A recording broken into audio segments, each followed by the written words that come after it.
आप लोगों का रंग काला है और चेहरे पर एक्नी हो गई है, जानिए डॉक्टर बल्कीस की बताई हुई ऐसी क्रीम जो आपकी जिल्द के कई मसाइल को हल कर देगी। तो आज ऐसी ही ख़वातीन के लिए हम लाए हैं डॉक्टर बल्कीस की कुदरती अज़ा से तैयार की गई क्रीम, जो कि न सिर्फ आपका रंग गोरा करेगी बल्कि चंद जिल्द की पिगमेंटेशन ठीक करके आपकी जिल्द को चमकदार भी बनाएगी।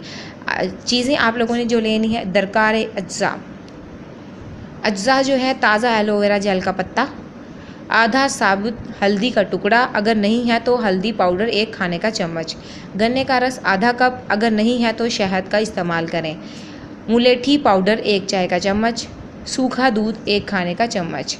उपटन क्रीम बनाने का तरीका, एलोवेरा के पत्ते को काट कर उसका जेल निकाल लें, अगर आपकी स्किन एहसास है तो जेल की मिकदार ज़्यादा रखें। अब इन तमाम अज़्ज़ा को ग्राइंडर में डालकर पीस लें। जब पेस्ट बन जाए तो इसे छान कर एक प्याले में निकाल लें।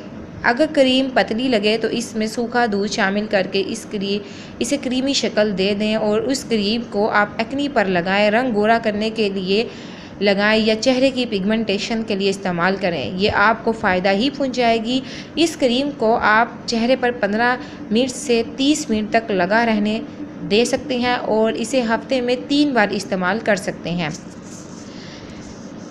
इन्फॉर्मेटिव वीडियो है, दूसरे तक क्लास में शेयर कीजिएगा। Thank you for watching my video.